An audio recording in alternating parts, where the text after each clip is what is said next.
Hello everyone, मैं खुशबू और आप देख रहे हैं आपका अपना YouTube channel education tech flow. तो आज की वीडियो में मैं आपके लिए लेकर आई हूँ क्लास 12 की पॉलिटिकल साइंस का चैप्टर 3 जिसका नाम है समकालीन विश्व में अमेरिकी वर्चस्व। जी हाँ, समकालीन विश्व में अमेरिकी वर्चस्व। इससे पहले के 2 चैप्टर हम प्रीवियस वीडियोस में कवर कर चुके हैं। अगर आपने वो नहीं देखे तो नीचे डिस्क्रिप्शन में ऊपर कार्ड में आपको उनका लिंक मिल जाएगा, आप वहाँ जाकर उन वीडियो को आराम से देख सकते हैं।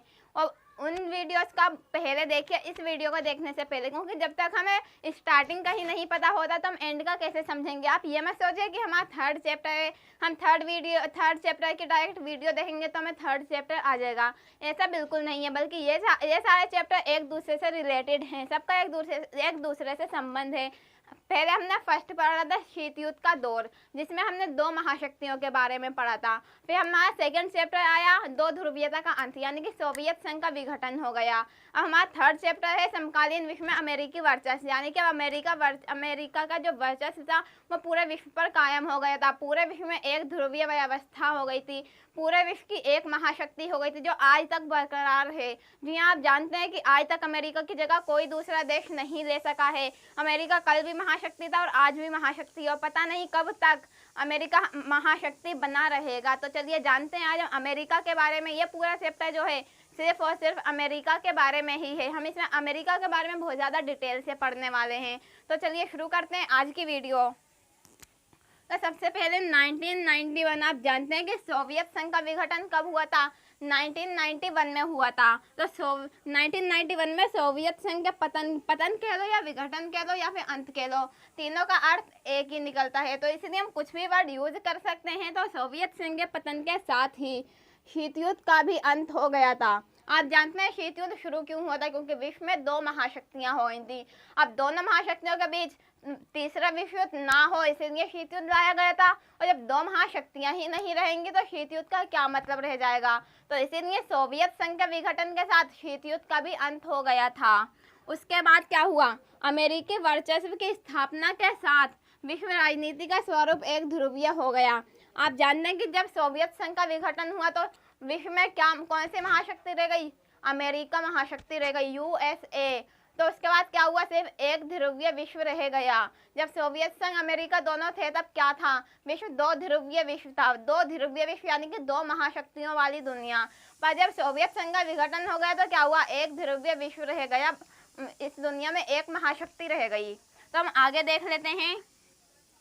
अगस्त 1990 में, अब ये देखिए कि ये कब की बात है। सोवियत संघ का विघटन हुआ था 1991 में, और ये हम कब की बात कर रहे हैं? अगस्त 1990 की, यानी कि सोवियत संघ के विघटन से 1 साल पहले। तो 1990 में इराक ने अपने पड़ोसी देश कुवैत पर कब्जा कर लिया था। इराक आप जानते हैं एक देश है बहुत बड़ा, तो इराक ने कुवैत पर कब्जा कर लिया था। कुवैत क्या है? कुवैत इराक का एक पड़ोसी देश है, एक छोटा सा देश है कुवैत। तो इराक ने कुवैत पर कब्जा कर लिया था, जिसके बाद संयुक्त राष्ट्र संघ, हमने सेकंड चैप्टर की वीडियो में भी पढ़ा था कि संयुक्त राष्ट्र संघ क्या था।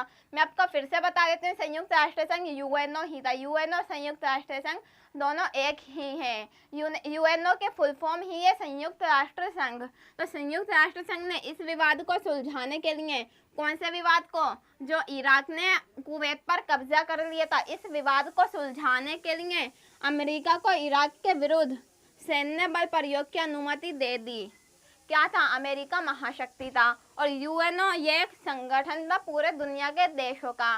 तो यूएनओ ने अमेरिका को अनुमति दी थी, यानी कि परमिशन दी थी कि वो इस विवाद को, कौन से विवाद को? इराक ने जो कुवैत पर कब्जा किया था उसे सुलझाए। और उसे सुलझाने के लिए यूएनओ ने क्या किया था? अमेरिका को सैन्य बल यानी कि हमले की आज़ादी दे दी थी, हमला करने की अनुमति दे दी थी। सैन्य बल क्या होता है? यानी कि अपनी सेना के साथ, अपने हथियारों के साथ जाकर वहाँ पर युद्ध लड़ें, वहाँ पर युद्ध करें। तो यूएनओ ने अमेरिका को सैन्य बल की आज़ादी दे दी थी। फिर उसके बाद क्या हुआ?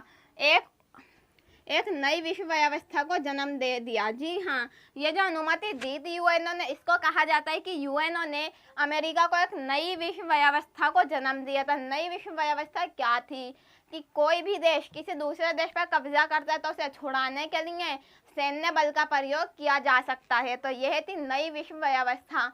बहुत अच्छे से आप याद रखिएगा, क्योंकि ये एग्जाम में अक्सर पूछा जाता है कि नई विश्व व्यवस्था क्या थी। तो कोई देश जब अपने से छोटे देश पर कब्जा कर लेता है तो उसे छुड़ाने के लिए सैन्य बल की अनुमति दी जाती है, तो उसी को नई विश्व व्यवस्था कहा गया। जैसे कि यूएनओ ने अमेरिका को सैन्य बल की अनुमति दी थी। अब हम आगे देखते हैं। 34 देशों की मिली जुली 34 देश। अमेरिका एक इकलौता देश नहीं था जिसने सैन्य बल का प्रयोग किया था, बल्कि अमेरिका के साथ अन्य 34 देश और थे। तो 34 देशों की मिली जुली और 6,60,000 सैनिक। आप समझ सकते हैं कितनी बड़ी मात्रा में सैनिक थे। 6,60,000 सैनिकों की भारी भरकम फौज ने इराक के विरुद्ध मोर्चा खोला। आप जानते हैं कि इराक ज़्यादा बड़ा देश नहीं है, एक छोटा ही देश है। उस वक्त इराक का जो बादशाह था कौन था? सद्दाम हुसैन था। अब जब इराक पर इतनी भारी भरकम सेना ने 34 देशों की मिली जुली सेना ने, कितनी सेना थी?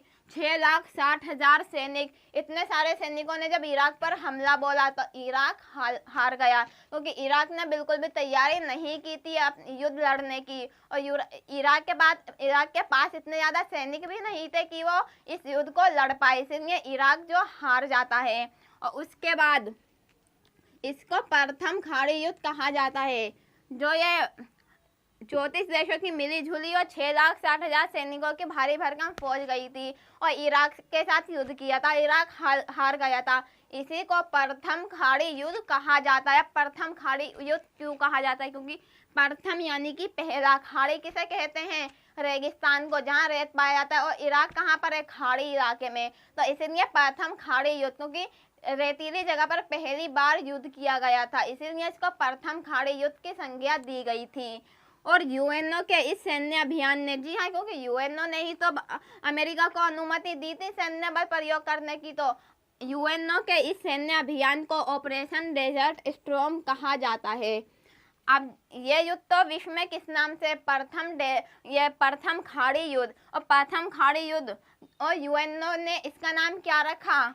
ऑपरेशन डेजर्ट स्टॉर्म कहा जाता है। जी हाँ, यूएनओ को मतलब इस हिसाब से ऐसा ऑपरेशन डेजर्ट स्टॉर्म कहा जाता है। तो एग्जाम में किसी भी नाम से ये युद्ध आ सकता है, या तो प्रथम खाड़ी युद्ध या फिर ऑपरेशन डेजर्ट स्टॉर्म। इन दोनों में से किसी भी नाम से आपसे एग्जाम में क्वेश्चन पूछा जा सकता है। और इस युद्ध का एक और नाम है जो हम आगे पढ़ने वाले हैं, तो इन तीनों नामों का बहुत अच्छे से याद रखिएगा, क्योंकि ये तीनों नाम अलग अलग नहीं है, एक ही है। कोई भी नाम आए आपको पेपर में एक ही आंसर लिख के आना है, जो कि ये है कि 34 देशों की मिली जुली सेना 6,60,000 सैनिकों ने जब इराक पर मोर्चा खोल दिया तब इराक इस युद्ध में हार गया था।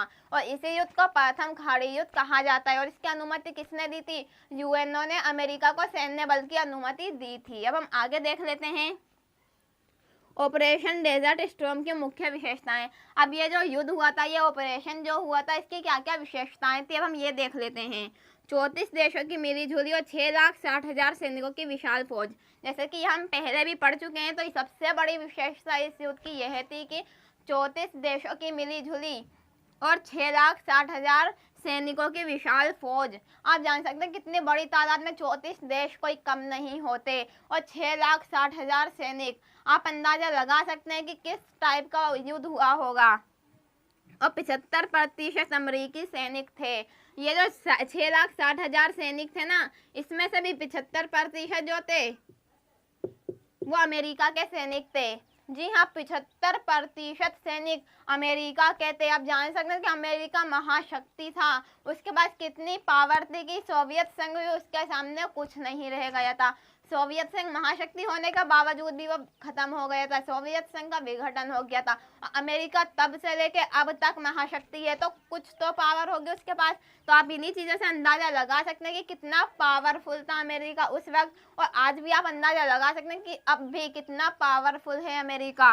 और आगे अमेरिकी सैन्य वर्चस्व की स्थापना में सहायक। अमेरिकी अमेरिका जो है सैन्य वर्चस्व की स्थापना में सहायक है। मतलब कि सैन्य वर्चस्व, सबसे ज़्यादा जो सेना है, सबसे ज़्यादा जो हथियार है, वो आज तक सिर्फ और सिर्फ अमेरिका के पास है। ऐसा कोई देश नहीं है जिसके पास अमेरिका से ज़्यादा हथियार या फिर सैनिक हों। उसके बाद स्मार्ट बमों का प्रयोग, ये जो युद्ध हुआ था प्रथम खाड़ी युद्ध, ऑपरेशन डेजर्ट स्टॉर्म, ये जो हुआ था इसमें स्मार्ट बमों का प्रयोग किया गया था। स्मार्ट बम मतलब कि कोई नॉर्मल या आम बम नहीं थे, बल्कि स्मार्ट बम थे, बहुत ज़्यादा अनोखे बम थे वो, जिनका प्रयोग इस युद्ध में करा गया था। और कंप्यूटर या वीडियो गेम वार की संज्ञा, इस युद्ध को कंप्यूटर या वीडियो गेम वॉर युद्ध भी कहा जाता है। अब वो क्यों कहा जाता है मैं आपको बताती हूँ। जब ये युद्ध हुआ था, जब इतने सारे सैनिक थे, 6,60,000 सैनिक थे, कितने देशों के, 34 देशों के सैनिक थे, 75% उसमें अमेरिका के ही सैनिक थे। तो इतने सारे सैनिकों का खर्चा भी तो उठाना था। अब इतना सारा खर्चा जो अमेरिका उठाएगा तो वो खुद नहीं बर्बाद हो जाएगा, कितने सारा पैसों का नुकसान होगा। इतना तो वो कुवैत को छुड़ाने में उसको कामयाबी नहीं मिलेगी जितना कि उसका ज़्यादा खर्चा हो जाएगा। तो इसीलिए अमेरिका ने एक प्लान बनाया कि जब वह युद्ध लड़ेगा तो वो उसकी वीडियो बनाएगा, मीन्स लाइव शूट करेगा उस युद्ध को। अब युद्ध को लाइव शूट करने के साथ साथ अमेरिका ने क्या किया, उस युद्ध को सोशल मीडिया पर शेयर कर दिया। जब उसे सोशल मीडिया पर शेयर किया ना, तब वह सारे न्यूज़ चैनल पे, सारे टीवी पे, जितने भी लोगों के घरों में टीवी थे, न्यूज़पेपर में, सब में इस युद्ध की खबरें छपने लगी। अब जब सभी लोग इस युद्ध को लाइव देखने लगे तो अमेरिका को इतना युद्ध में खर्चा नहीं हुआ जितना कि उसने पैसा कमा लिया। आप जानते हैं कि जब सभी लोग एकदम से, इतनी सारी पूरी दुनिया है, अब पूरी दुनिया एकदम से उस युद्ध को देखेगी लाइव, तो अमेरिका को कितना ज़्यादा फायदा होगा। तो अमेरिका ने ये बहुत अच्छा सोचा था अपने लिए। उसने बहुत ही ज़्यादा पैसे कमा लिए थे इस वीडियो गेम वॉर के जरिए, और इसीलिए इस युद्ध की लाइव शूटिंग की गई थी, इसीलिए इसे वीडियो गेम वॉर युद्ध भी कहा जाता है। तो मैंने आपको तीनों नाम बता दिए इसके, प्रथम खाड़ी युद्ध, ऑपरेशन डेजर्ट स्टॉर्म, कंप्यूटर या वीडियो गेम वॉर की संज्ञा। तो आप इन तीनों में से एग्जाम में कोई भी नाम आ सकता है, तो आप बिल्कुल भी कंफ्यूज मत होना। अगर कभी पूछा जाए कि वीडियो गेम वॉर की संज्ञा प्रथम खाड़ी युद्ध को क्यों दी गई, तो इसीलिए क्योंकि उसकी लाइव शूटिंग की गई थी और सारे न्यूज़ चैनल पे, सारे टीवी चैनल्स पे और सोशल मीडिया पर सभी जगह इस युद्ध को शेयर किया गया था। इसी कारण से वीडियो गेम वॉर की संज्ञा दी गई। तो इससे अमेरिका को क्या फ़ायदा हुआ, इतना पैसा अमेरिका का युद्ध में नहीं खर्च हुआ था जितना कि उसने कमा लिया था इस वीडियो गेम वॉर के जरिए।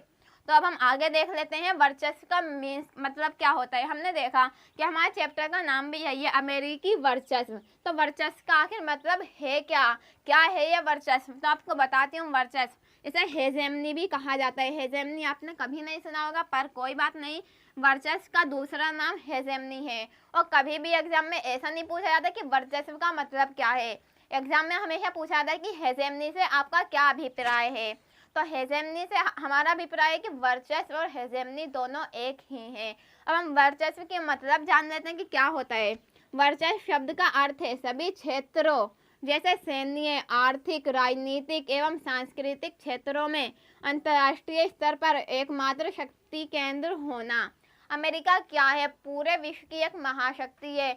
हर चीज़ में उसका वर्चस्व है, हर चीज़ में वो इन्वॉल्व है। जैसे कि चाहे वो सैन्य हो, सेना से रिलेटेड हो, आर्थिक हो, पैसे से रिलेटेड हो, राजनीतिक हो, जो राजनीति से रिलेटेड हो, सांस्कृतिक, इन सभी क्षेत्रों में अमेरिका एकमात्र शक्ति का केंद्र है। आप जानते हैं कि हर जगह अमेरिका के चर्चे हैं, हर जगह अमेरिका, जैसे कि भारत में भी डॉलर पाए जाते हैं। क्यों डॉलर पाए जाते हैं? क्योंकि अमेरिका का वर्चस्व है। हमारी संस्कृति बदल गई है, हम अपने भारतीय कपड़े ना पहन कर अमेरिका के कपड़े पहनते हैं। जैसे कि हमारी भारतीय पहनावा जो है क्या है, वो साड़ी है। हम साड़ी को तो मतलब कि बहुत कम, कितने तो ऐसे इंसान होंगे सर किसी ने पहना ही नहीं। जैसे कि मैं हूँ, मैंने कभी साड़ी पहनी ही नहीं। और क्या पहने, जैसे कि हम जीन्स टॉप पहनते हैं। और ये अभी इतने ज़्यादा ट्रेंडिंग फैशन चल रहे हैं, प्लाजो चल रहे हैं और पैंट चल रही हैं गर्ल्स की। तो ये सब कहाँ से आया? ये सब अमेरिका की ही संस्कृति है, अमेरिका से ही ये सब फैशन आया है। तो इसीलिए हर जगह अमेरिका का वर्चस्व, हमें अमेरिका का कब्जा आपको देखने को मिल जाएगा।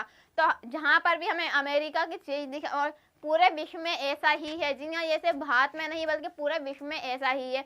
हर जगह अमेरिका का वर्चस्व है, हर जगह अमेरिका ने अपने आप को इन्वॉल्व कर रखा है। तो इन्हीं सब चीज़ों को वर्चस्व का नाम दिया गया है। और हम सही अर्थों में बोले तो हेजेमनी, जो कि हमारे एग्जाम का पॉइंट ऑफ व्यू से बहुत ज़्यादा ज़रूरी है। अब हम आगे देख लेते हैं 1992 हमने क्या पढ़ा था? 1991 में जो सोवियत संघ का विघटन हुआ था। और प्रथम खाड़ी युद्ध कब हुआ था? 1990 में। तो ये ईयर्स जो है ना आपको बहुत अच्छे से याद करने होगा। आपको याद ना हो तो एग्जाम में लिख के मत आने, क्योंकि अगर आपको याद नहीं है तो इससे अगर आपने गलत लिख दिया तो एग्जामिनर पर गलत प्रभाव पड़ेगा। तो अगर आपको पक्का याद हो, बिल्कुल आप कंफर्म हो कि हाँ इसी सन में हुआ था, तो आप तभी लिख के आना। अगर आपको याद नहीं है तो आप बिल्कुल भी ईयर का यूज मत करना, बिल्कुल भी सन लिख के मत आना। अगर आपको पक्का बिल्कुल आप श्योर हो कि हाँ यही ईयर है, तभी आप उसका यूज करना। तो इसीलिए मैं आपको बता रही हूँ फिर से कि सोवियत संघ का विघटन 1991 में हुआ था और प्रथम खाड़ी युद्ध 1990 में हुआ था। अब हम किसकी बात कर रहे हैं? 1992 की। अब क्या हुआ था 1992 में? 1992 में चुने गए बिल क्लिंटन। बिल क्लिंटन कौन है? अमेरिका के राष्ट्रपति थे। कब थे? 1992 में। और उन्होंने सैन्य शक्ति व सुरक्षा जैसी कठोर राजनीति के स्थान पर, क्या होता है? सैन्य शक्ति। अब हमने 1990 में क्या हुआ था? सैन्य शक्ति का प्रयोग किया गया था, सैन्य बल का प्रयोग किया गया था।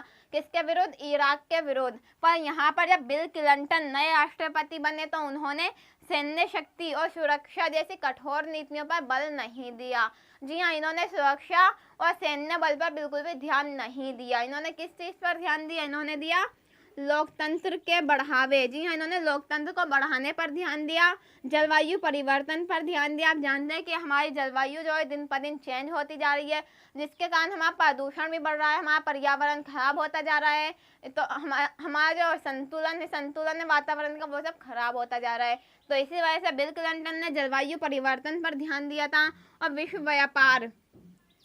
व्यापार आप जानते हैं कि पूरे विश्व में व्यापार करना, काम करना, कारोबार करना, तो विश्व व्यापार जैसे नरम मुद्दों पर और अमेरिका के घरेलू रूप को और अधिक मजबूत किया। जी हाँ, अमेरिका का जो घरेलू रूप था, घरेलू रूप क्या होता है? यानी कि अमेरिका के अंदर जो भी थे, जो लोग कार्य करते थे, जो भी काम होते थे, उन सबको और ज़्यादा मजबूत करने के लिए, अपनी आर्थिक व्यवस्था को मजबूत करने के लिए बिल क्लिंटन ने ज़्यादा ध्यान दिया, ना कि सैन्य अभियानों पर ध्यान दिया।